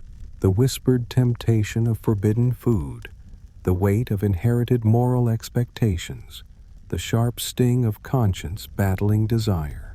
This childhood of moral struggle and painful shyness taught him that true strength came from conquering internal fears, not external enemies, wisdom that later enabled him to face the British Empire with quiet confidence. How do children who wrestle with their own conscience sometimes develop the strongest moral compass? You're swinging a wooden bat in a monastery courtyard now, where a 7-year-old troublemaker discovers that discipline and dedication can transform any natural talent into greatness. George Herman Ruth Jr. grew up above his father's saloon in Baltimore's rough waterfront district, where his parents worked long hours and had little time for supervision. Young George roamed the streets, skipping school, chewing tobacco, and getting into constant trouble. At age 7, his exasperated parents sent him to St. Mary's Industrial School for Boys, a Catholic institution that combined education with vocational training. Brother Matthias, a towering monk, became George's mentor and taught him baseball fundamentals with patient repetition. The rhythmic crack of bat against ball, the satisfying thud of leather catching perfect throws, the quiet satisfaction of mastering difficult skills through daily practice. This childhood of structured discipline replacing chaotic freedom taught him that natural ability meant nothing without dedicated practice, a lesson that transformed a street kid into baseball's greatest legend. What happens when raw talent meets patient guidance in exactly the right moment? You're moving to invisible rhythm on St. Louis street corners now, where an 8-year-old girl transforms poverty into performance, discovering that joy can survive even the harshest circumstances. Frida Josephine McDonald grew up in the Mill Creek Valley slums, where her mother Carrie worked as a laundress and her grandmother was born into slavery. At age 8, Josephine was hired out to white families as a domestic servant, but ran away when mistreated. She returned to street corners, dancing for coins from passers-by, developing the fluid, natural movement that would later captivate Paris audiences. Her family lived in a single room without running water, heat, or electricity. Despite extreme poverty, Josephine's dancing brought moments of pure joy to her harsh daily existence. The rhythmic jingle of coins in tin cups, the warm freedom of uninhibited movement, the defiant celebration of life despite overwhelming hardship. This childhood of survival through performance taught her that art was both escape and resistance, that her body could be her ticket to a completely different world. How do children who dance through darkness sometimes illuminate the way for others to follow? You're unwrapping expensive chocolates now, where a 13-year-old boarding school student becomes an official taste tester for Cadbury, never knowing he's gathering material for future fantasies. Roald Dahl attended Repton School, where he and other students were occasionally selected to test new chocolate creations for the nearby Cadbury factory. They received plain packages containing experimental chocolates and were asked to rate them for taste, texture, and appeal. This extraordinary experience filled young Roald's imagination with dreams of chocolate factories, secret recipes, and candy innovation.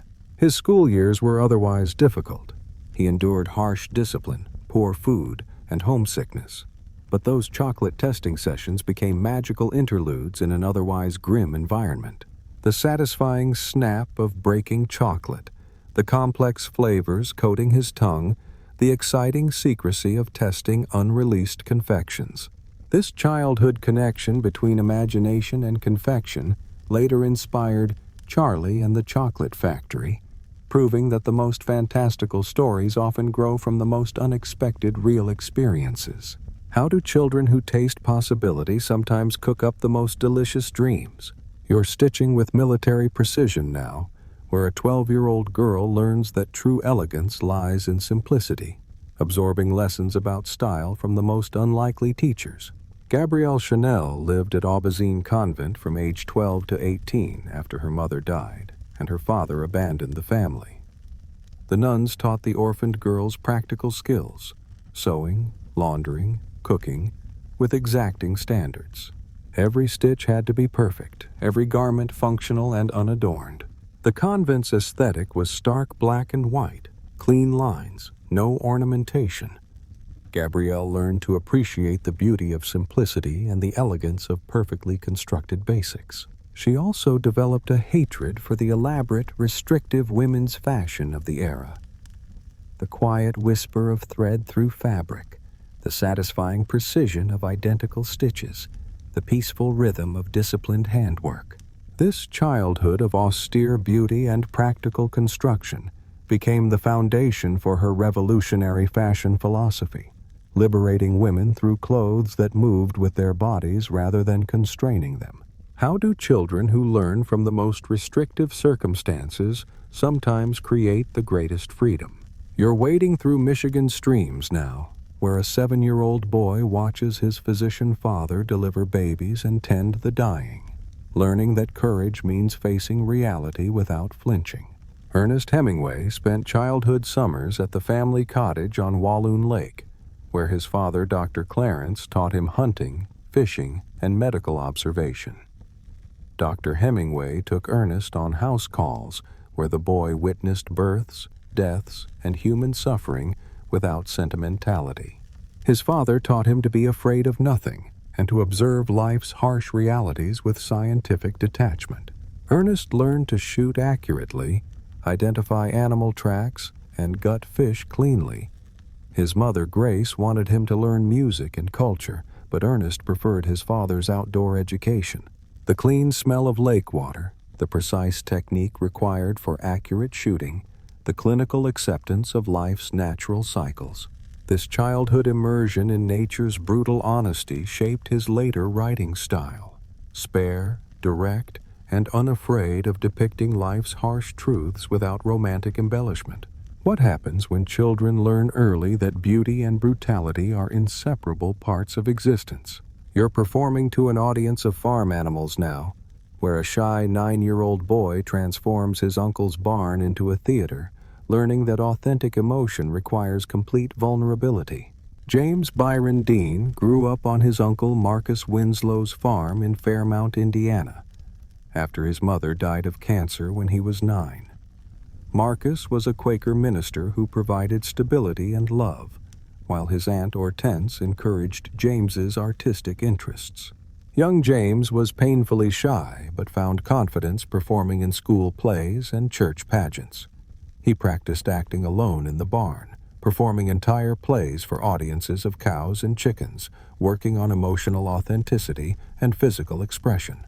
He also excelled at basketball and took violin lessons, but acting became his primary passion. The dusty warmth of hay-filled barns, the patient attention of farm animal audiences, the cathartic release of expressing buried emotions. This childhood of rural stability after urban trauma taught him that authentic performance required accessing real pain, a method that later made his brief film career legendary. How do children who practice vulnerability in private sometimes teach the world how to feel deeply? You're practicing Shakespeare in a small-town parlor now, where a determined 16-year-old girl memorizes Juliet's speeches, having no idea she'll become America's funniest woman. Lucille Desiree Ball grew up in Jamestown, New York, where her father died when she was 4, and her mother, Dee Dee, struggled to support the family. Lucille was a serious, studious child who dreamed of dramatic stage roles, not comedy. She practiced piano obsessively and took drama lessons, showing little natural inclination toward humor. At 16, she enrolled in drama school in New York, but was dismissed as too shy and lacking stage presence. Her early theater attempts were disasters. She forgot lines, froze on stage, and couldn't project her voice.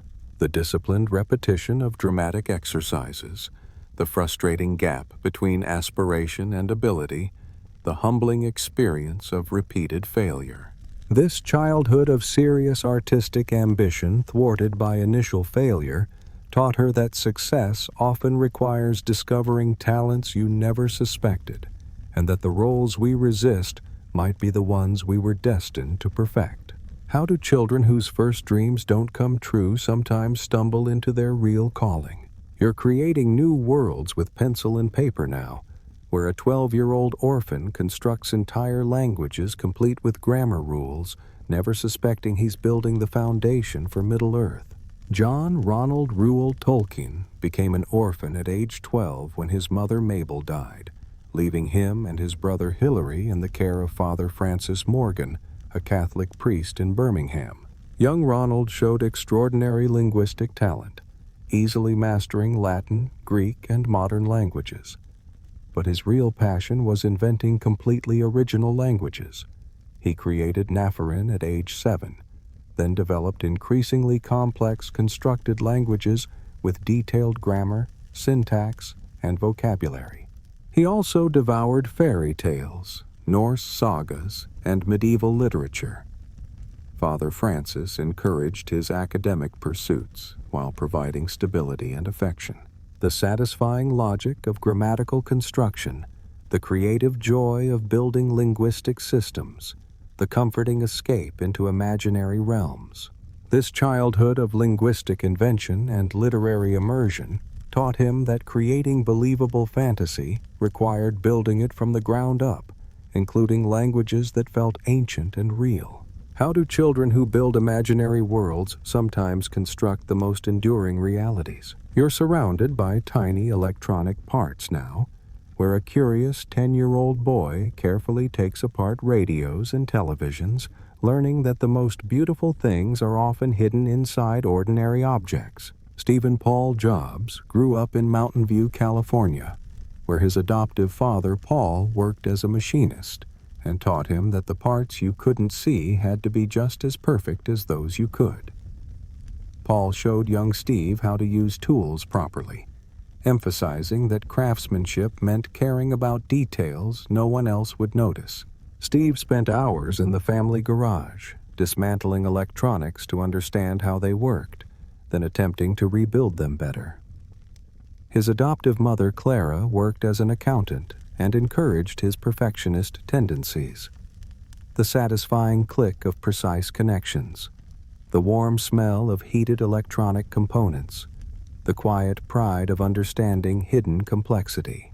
This childhood of patient deconstruction and meticulous reconstruction taught him that true innovation meant caring obsessively about every element of design, visible and invisible. How do children who take everything apart sometimes put the world back together in revolutionary ways? You're practicing ballet positions in a cold Dutch basement now, where a teenage girl maintains perfect form despite hunger, learning that grace can survive even the harshest circumstances. Audrey Kathleen Rustin grew up in Belgium and the Netherlands during World War II, where her mother, Baroness Ella van Heemstra, struggled to keep the family safe.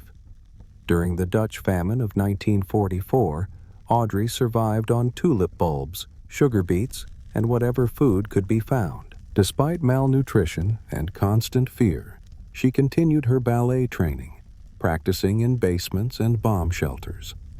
Her mother encouraged her dancing as both escape and discipline. Audrey also secretly carried messages for the Dutch resistance, using her ballet performances as cover. The disciplined precision of ballet positions, the hollow ache of constant hunger, the quiet courage required for daily survival. This childhood of maintaining beauty amid brutality taught her that elegance was not about luxury, but about dignity preserved under pressure, a lesson that later made her one of cinema's most graceful stars. How do children who dance through darkness sometimes become the light others follow? You're feeling smooth piano keys now, where a 7-year-old boy who will never see again learns that music flows through fingers and heart, not eyes. Ray Charles Robinson began losing his sight at age 5 due to glaucoma, becoming completely blind by 7. His mother, Aretha Robinson, a sharecropper's wife in rural Florida, refused to treat him as helpless. She insisted he learn to do everything sighted children could do: chop wood, wash dishes, find his way around town. Ray discovered the piano at the Red Wing Cafe, where he taught himself to play by listening and memorizing. His mother enrolled him at the Florida School for the Deaf and Blind, where he learned to read Braille and studied classical piano formally. The smooth coolness of ivory keys responding to touch, the perfect pitch developed through concentrated listening, the satisfying completion of complex melodies memorized entirely by ear. This childhood of blindness, transformed into musical vision, taught him that limitations often reveal hidden strengths, and that the most beautiful things can't be seen anyway. What happens when children who lose one sense discover that others can become superpowers? You're cutting out magazine pictures now, where a pale 8-year-old boy creates elaborate collages of celebrities, learning that art can transform ordinary images into something magical. Andrew Warhola grew up in Pittsburgh, where his father Andrei worked in construction, and his mother Julia was a devoutly Catholic Slovak immigrant.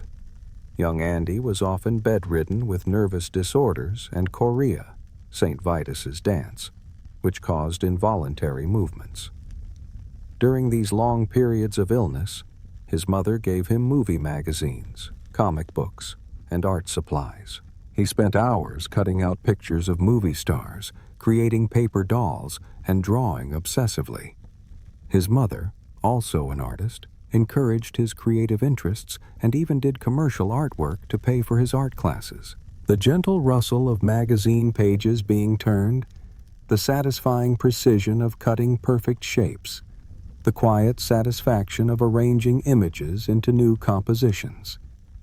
This childhood of illness channeled into art taught him that popular culture could be as worthy of artistic attention as classical subjects, a philosophy that later revolutionized the art world. How do children who collect pieces of popular culture sometimes reshape the entire meaning of art? You're throwing your first punch now, where a furious 12-year-old boy walks into a boxing gym seeking revenge for his stolen bicycle, accidentally discovering his life's calling. Cassius Marcellus Clay Jr. grew up in Louisville, Kentucky, where his father painted signs and his mother, Odessa, worked as a housekeeper. When his new red bicycle was stolen, 12-year-old Cassius went to the police station to report it, where Officer Joe Martin also happened to run a boxing gym. Martin suggested that Cassius learn to fight before seeking revenge. Young Cassius was immediately captivated by boxing, not for violence but for the poetry of movement, the discipline of training, and the possibility of fame. He trained obsessively, gave up candy and soda, and began predicting his own victories in rhyme. The rhythmic thud of gloves against heavy bags, the satisfying exhaustion of disciplined training, the growing confidence that came with mastered technique. This childhood theft that led to boxing taught him that setbacks could become setups for greater things, and that confidence spoken aloud often becomes reality. How do children whose possessions are stolen sometimes discover they already own everything they need? You're watching chickens perform tricks now, where a 5-year-old girl in rural Georgia discovers that the most ordinary creatures can do extraordinary things with proper encouragement. Mary Flannery. O'Connor grew up on a farm in Milledgeville, Georgia, where she developed an obsession with unusual chickens. At age 5, she trained her chickens to walk backwards, attracting so much attention that a newsreel company filmed her performance for movie theaters. She raised bantams, Polish top hats, and other exotic breeds, studying their behavior with scientific intensity. Her mother, Regina, encouraged this unusual hobby while ensuring Flannery received a solid Catholic education.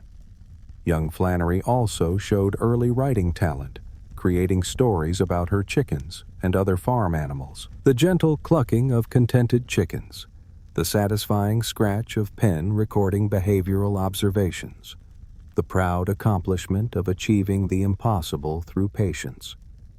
This childhood of training ordinary creatures to do extraordinary things taught her that transformation was possible anywhere, a belief that later infused her stories with the miraculous hidden within the mundane. What happens when children who see magic in everyday animals grow up to find the sacred in ordinary places? You're cantering through Virginia countryside now, where an 8-year-old girl recites entire poems from memory while maintaining perfect equestrian form, learning that grace requires both physical and intellectual discipline.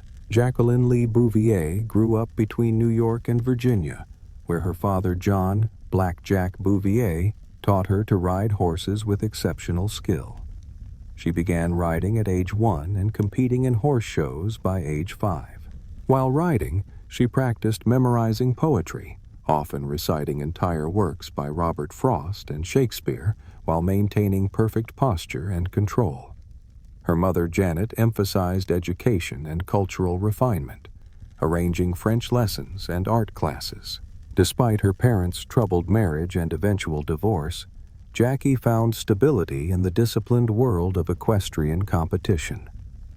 The rhythmic sound of hoofbeats matching poetic meter, the satisfying precision of controlled movement, the quiet confidence that came from mastering difficult skills.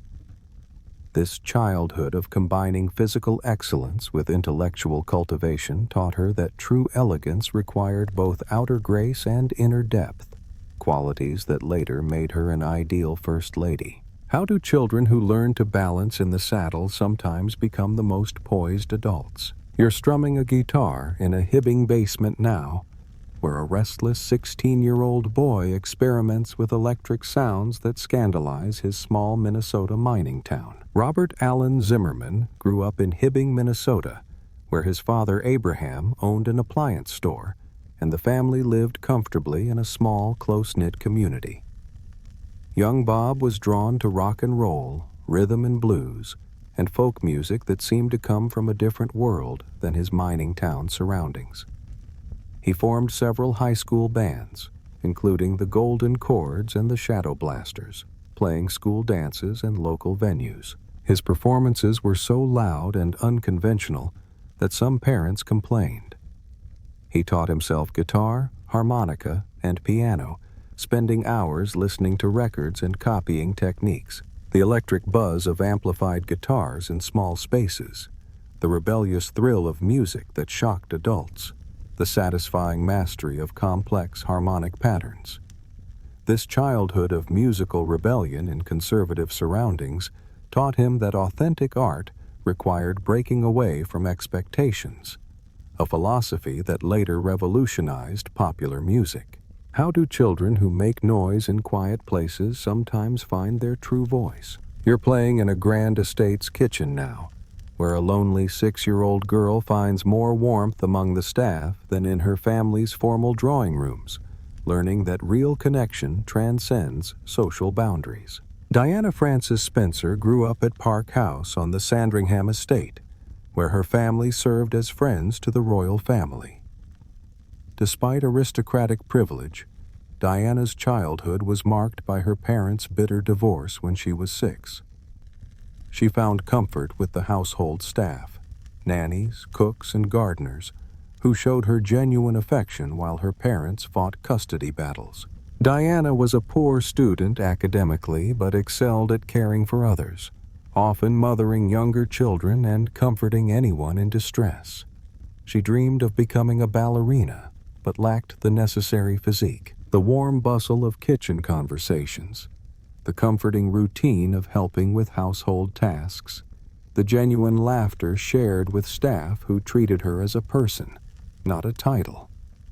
This childhood of emotional neglect by family, but care from servants, taught her that real nobility came from kindness, not bloodlines, a lesson that later made her the people's princess. How do children who find love in unexpected places sometimes become the most loving adults? You're plucking banjo strings in a Liverpool sitting room now, where a teenage boy channels abandonment into melody, learning that music can fill the spaces left by absent parents. John Winston Lennon grew up with his Aunt Mimi and Uncle George after his father Alfred abandoned the family and his mother Julia couldn't provide stable care. Mimi was strict and proper, emphasizing education and good behavior, while Uncle George was gentler and encouraged John's musical interests. When John was 14, his mother Julia re-entered his life, teaching him banjo chords and introducing him to rock and roll. She bought him his first guitar despite Mimi's disapproval. Julia's sudden death in a car accident when John was 17 devastated him, but also deepened his commitment to music as emotional expression. The gentle vibration of strings under learning fingers, the satisfying progression of mastered chords, the cathartic release of emotion transformed into melody.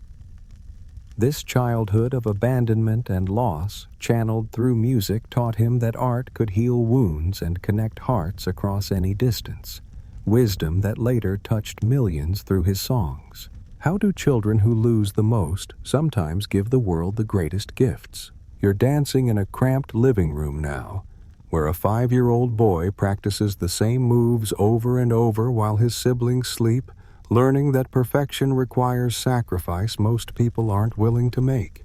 Michael Joseph Jackson grew up in a tiny 2-bedroom house in Gary, Indiana, where his father, Joseph, worked in a steel mill and dreamed of musical stardom through his children. Young Michael showed extraordinary natural talent, able to mimic James Brown's moves perfectly after watching them once on television. The Jackson Five rehearsed for hours every day after school, often until midnight, with Joseph demanding perfection from each performance. Michael's childhood was consumed by music, recording sessions, performances, and constant practice. He had few friends outside his siblings and rarely played normal childhood games. The rhythmic thud of feet on worn carpet, the satisfied precision of perfectly timed choreography, the exhausting dedication required for exceptional skill. This childhood of disciplined artistry and sacrificed normalcy taught him that extraordinary achievement demanded extraordinary commitment, a lesson that later made him the king of pop. How do children who give up childhood sometimes become the entertainers who restore wonder to everyone else's lives? You're sitting under a Mississippi porch light now, where a 6-year-old girl reads every book she can find, discovering that stories can transport you to places safer than where you are. Oprah Gail Winfrey grew up in rural Mississippi with her grandmother, Hattie Mae Lee, who taught her to read at age 3 and encouraged her love of literature. Despite extreme poverty and difficult circumstances, young Oprah found refuge in books, reading everything from the Bible to classic literature. Her grandmother was a devout Christian who taught Oprah to speak publicly by having her recite Bible verses in church. Oprah began giving speeches and recitations at local churches, developing the communication skills that would later make her famous. She excelled academically, often being the only black student in accelerated programs. The gentle whisper of turning pages in evening quiet, the satisfying rhythm of memorized verses, the warm glow of recognition for academic achievement. This childhood of finding escape through education taught her that knowledge was the pathway to transformation, both personal and for others. How do children who read their way out of difficult circumstances sometimes become the voices that help others find their way? You're raising your hand in a Lansing classroom now, where a bright 14-year-old student dreams of becoming a lawyer until a teacher's words redirect his entire life's trajectory. Malcolm Little grew up in Lansing, Michigan, where his father Earl was a Baptist minister and supporter of Marcus Garvey's Black nationalism movement. After his father's death when Malcolm was 6, his mother Louise struggled with mental illness, and the children were eventually placed in foster care.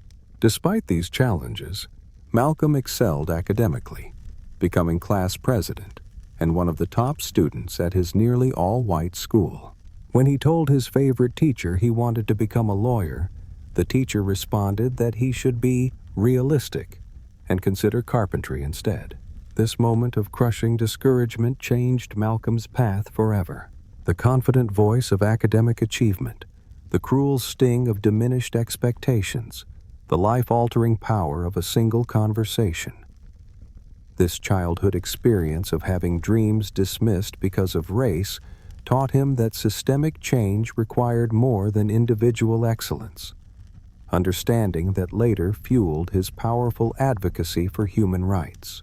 How do children whose dreams are dismissed sometimes become the ones who fight most fiercely for others' possibilities? You're creating puppet shows in a Pittsburgh attic now, where a lonely 8-year-old boy discovers that making friends sometimes means making them yourself, one stitch at a time. Fred McFeely Rogers grew up in Latrobe, Pennsylvania, where his wealthy family owned a brick company. Young Fred was often sick with stomach ailments that kept him home from school, where he faced bullying for being quiet and sensitive. During these long periods of illness, he created elaborate puppet shows in his family's attic, developing characters with distinct personalities and voices. His maternal grandfather, whom he called Ding Dong, encouraged his creativity and taught him that every person was special. Fred also learned to play piano and found comfort in music when social situations felt overwhelming. The gentle conversation between puppet characters, the satisfying creativity of bringing cloth to life, the peaceful refuge of musical expression. This childhood of using imagination to cope with loneliness and sensitivity taught him that authentic connection required seeing the vulnerable child inside every person, wisdom that later comforted millions through television. How do children who create their first friends sometimes become the best at helping others feel less alone? You're walking behind a plow in Arizona desert now, where a 10-year-old boy learns that losing your home teaches you to fight for everyone else's right to one. Cesario Estrada Chavez grew up on his family's small farm near Yuma, Arizona, where his grandfather had built a successful homestead. During the Great Depression, the family lost their farm due to unpaid taxes and became migrant workers, moving constantly to follow seasonal harvests. Young Cesar attended more than 30 different schools, often facing discrimination and punishment for speaking Spanish. He left school permanently after 8th grade to work full-time in the fields, helping support his family. Despite the hardship, his mother Juana taught him that violence was never the answer, and that dignity came from helping others. The rhythmic chopping of hoes against hard earth, the back-breaking bend required for harvest work, the quiet determination to survive with honor intact. This childhood of losing stability and gaining empathy taught him that true leadership meant fighting for those who couldn't fight for themselves, understanding that later made him champion of farm workers' rights. How do children who lose their own security sometimes spend their lives securing justice for others? You're observing cattle in a Colorado pasture now, where a teenage girl notices behavioral patterns that trained adults miss, learning that different ways of seeing can reveal hidden truths. Temple Grandin grew up in the 1950s when autism was poorly understood and often misdiagnosed. Her mother, Eustacia, refused to institutionalize her despite doctors' recommendations, instead finding schools that could accommodate Temple's unique needs. Young Temple was hypersensitive to sounds, textures, and social cues, but showed extraordinary ability to understand animal behavior.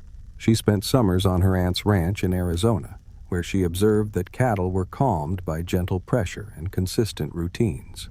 At 16, she designed her first squeeze machine, a device that provided deep pressure stimulation to help her cope with anxiety. The careful observation of animal movement patterns, the satisfying logic of mechanical design solutions, the peaceful communication possible with non-human creatures. This childhood of learning to work with rather than against her different brain taught her that neurodiversity could be a strength, insight that later revolutionized both autism understanding and livestock handling.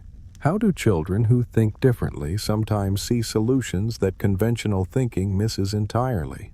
You're sitting in a Morehouse College classroom now, where a 15-year-old boy brilliant enough to skip grades struggles with whether Christianity can coexist with intellectual questioning. Martin Luther King Jr. grew up in Atlanta's Sweet Auburn district, where his father, Daddy King, was pastor of Ebenezer Baptist Church and a prominent civil rights leader. Young Martin was intellectually gifted, entering Morehouse College at age 15, but he questioned many traditional religious beliefs. He was more interested in sociology and philosophy than theology, initially planning to become a doctor or lawyer rather than follow his father into the ministry. His college professors encouraged his questioning nature while helping him understand that faith and reason could coexist. Martin learned to debate effectively and began to see intellectual rigor as compatible with spiritual calling. The quiet rustle of theological texts being studied, the satisfying clash of ideas in academic debate, the slow integration of heart and mind. This childhood of questioning rather than accepting taught him that the strongest faith could withstand any intellectual challenge. wisdom that later made his civil rights arguments both emotionally powerful and logically unassailable. How do children who question everything sometimes find the answers that change the world? You're counting play money around a Seattle dining table now, where a 10-year-old boy refuses to quit any game until he's mastered every strategy and defeated every opponent. William Henry Gates III grew up in Seattle, where his father was a prominent lawyer and his mother Mary served on corporate boards. Young Bill was intensely competitive, whether playing board games, sports, or academic challenges. He would study Monopoly strategies for hours, memorizing probability calculations and property values to ensure victory. His parents enrolled him at Lakeside School, an exclusive prep school that had acquired one of the first computer terminals available to students. Bill became obsessed with the computer, spending every available moment programming and learning how the machine worked. He often stayed up all night working on computer problems, showing the obsessive focus that would later characterize his business approach. The satisfying click of dice and shuffle of game pieces, the quiet hum of early computer terminals, the relentless pursuit of understanding every system completely.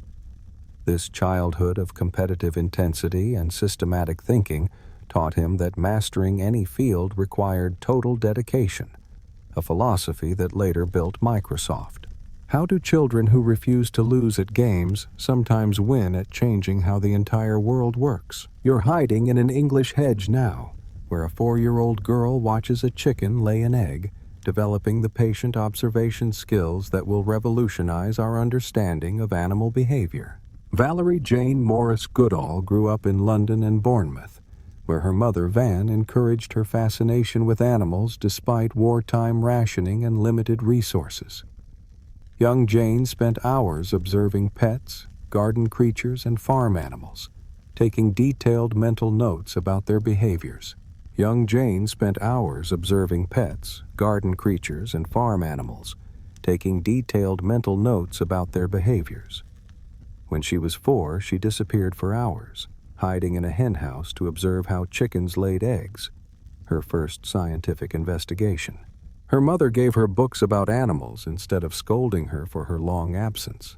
Jane dreamed of traveling to Africa to study animals in their natural habitat, a goal that seemed impossible for a girl from her modest background. The patient stillness required for animal observation, the satisfying moment of behavioral discovery, the warm encouragement of a mother who believed in impossible dreams. This childhood of passionate observation and supported dreaming taught her that the natural world would reveal its secrets to anyone willing to watch and wait. Patience that later unlocked the mysteries of chimpanzee behavior. How do children who watch animals closely sometimes discover the most important truths about being human? You're assembling mechanical parts in an Oxford bedroom now, where a teenage boy creates complex machines from spare clock components, learning that genius often looks like elaborate play. Stephen William Hawking grew up in St. Albans, where his father Frank was a medical researcher and his mother Isabel was a political activist. Despite his later reputation as a genius, Stephen was a mediocre student through much of his childhood, more interested in building complex mechanical devices than studying traditional subjects. He and his friends built a primitive computer they called Luce, logical uniselector computing engine, using clock parts, telephone switches, and other recycled components. His teachers nicknamed him Einstein, but his grades remained average until he decided to focus seriously on physics in his final school years. The intricate clicking of mechanical computing mechanisms, the satisfying precision of gear ratios and electrical circuits, the collaborative joy of building impossible things with friends. This childhood of curiosity-driven construction and collaborative problem-solving taught him that the universe operated like an incredibly complex machine, understanding that later enabled him to unlock some of its deepest mysteries. How do children who build their own computers sometimes compute the equations that explain everything? You're sitting quietly in a traditional meeting circle now, where a 9-year-old boy learns that true leadership means listening to every voice before speaking, absorbing lessons that will later free a nation. Rolihlahla Mandela grew up in the rural village of Mvezo in the Transkei, where his father Godla served as a local chief and counselor to the Thembu royal family. Young Nelson's real education came from observing traditional tribal councils, where his father and other elders demonstrated that leadership required patience, listening, and consensus building rather than autocratic commands. When disputes arose, every person was allowed to speak their mind fully before any decisions were made. Nelson watched these proceedings for hours, learning that dignity and respect were more powerful than force. The rhythmic cadence of traditional debate, the patient silence of respectful listening, the satisfying resolution that honored all perspectives. This childhood immersion in democratic principles and consensual decision-making taught him that lasting change required bringing opponents into the conversation rather than defeating them, wisdom that later enabled him to negotiate South Africa's peaceful transition from apartheid. How do children who learn to listen before speaking sometimes find the words that heal entire nations? You're hammering wooden planks together now, where a fearless 12-year-old girl constructs a backyard roller coaster that terrifies adults but thrills her adventure-seeking soul, learning that the best way to overcome fear is to build your own thrills. Amelia Mary Earhart grew up in Atchison, Kansas, where her mother Amy encouraged unconventional behavior and her grandmother Amelia Otis provided financial stability. Young Amelia and her sister Muriel were allowed to wear bloomers instead of skirts, play boys' games, and pursue mechanical interests that scandalized neighbors. Amelia's most famous childhood exploit was constructing a roller coaster in her backyard using wooden planks, metal tracks, and a wooden box for the car. She tested it herself first, racing down at dangerous speeds that horrified watching adults, but filled her with pure exhilaration. She also kept a scrapbook of successful women in male-dominated careers. The satisfying crash of hammer against nails, the wind-rush excitement of self-created speed, the methodical collection of female achievement stories. This childhood of encouraged risk-taking and systematic study of barrier-breaking women taught her that impossible was simply another word for untried. How do children who build their own adventures sometimes soar higher than anyone thought possible? You're working complex equations in a quiet classroom now, where a brilliant 14-year-old boy discovers that mathematics is actually a language for describing the deepest patterns of reality. Alan Matheson Turing grew up as a middle child in London, where his father Julius worked in the Indian Civil Service and was often absent.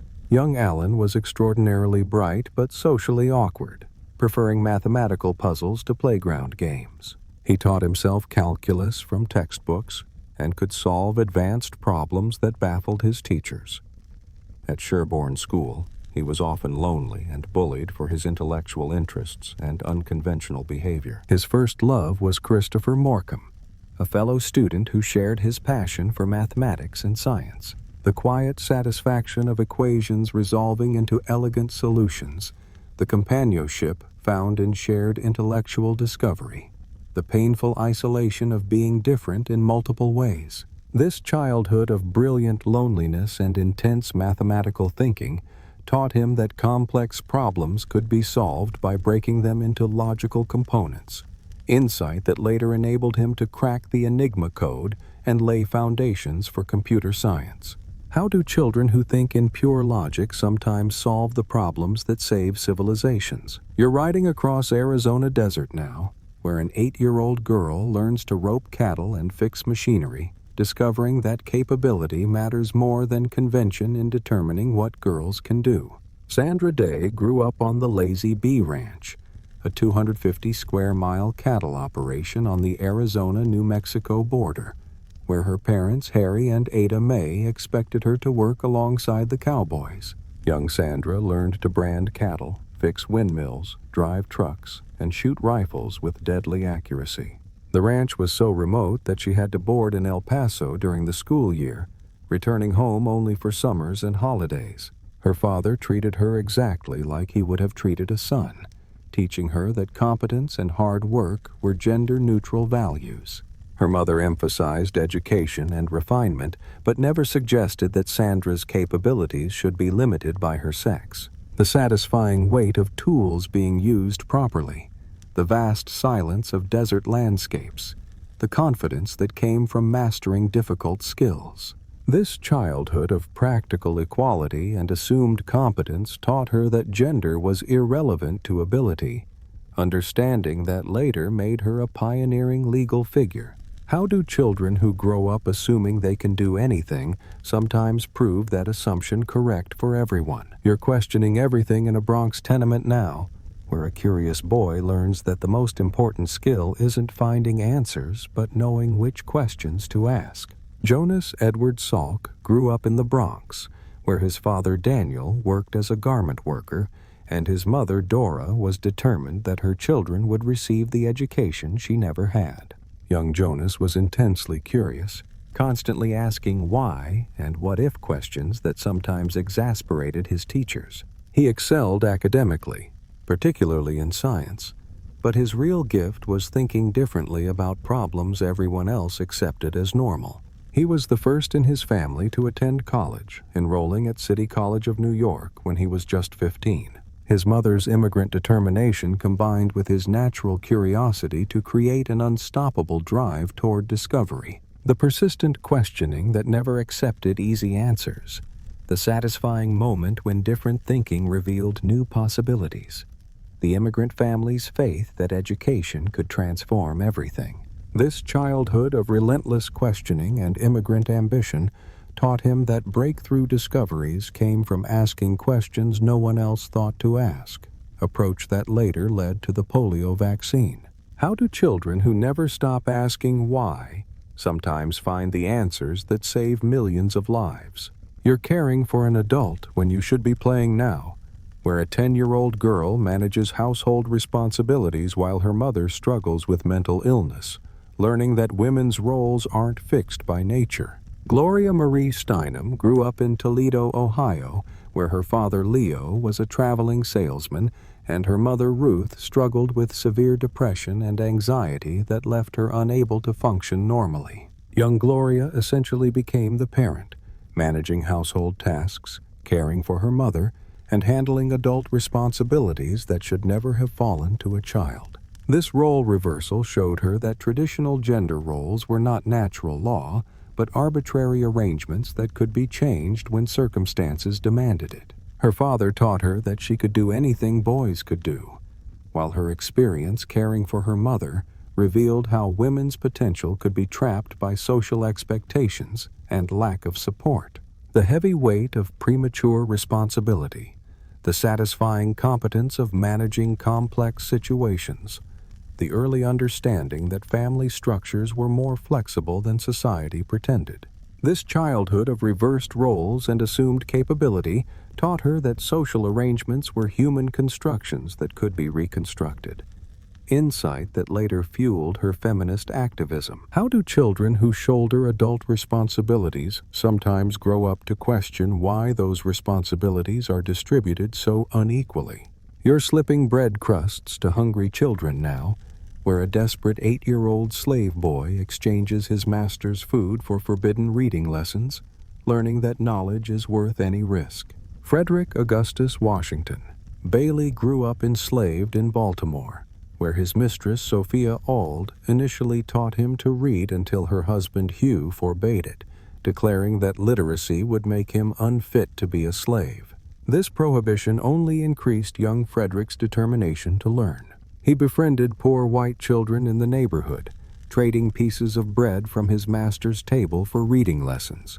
He carried a copy of the Columbian Orator everywhere, memorizing speeches about liberty and human rights. When he learned the word abolition from newspapers, he began to understand that his condition had a name and, more importantly, opponents working to end it. The careful secrecy required for forbidden learning, the sweet taste of bread shared for knowledge, the revolutionary power of words understood for the first time. This childhood hunger for literacy literally traded for physical sustenance, taught him that education was the pathway from bondage to freedom, truth that later made him one of America's most powerful orators. How do children who risk everything for the chance to read sometimes become the voices that change history? You're solving mathematics problems in a one-room schoolhouse now, where a brilliant girl counts everything around her and refuses to accept any answer without understanding how it was derived. Catherine Coleman grew up in White Sulphur Springs, West Virginia, where her father Joshua worked as a farmer and handyman, while her mother Joylette was a former teacher.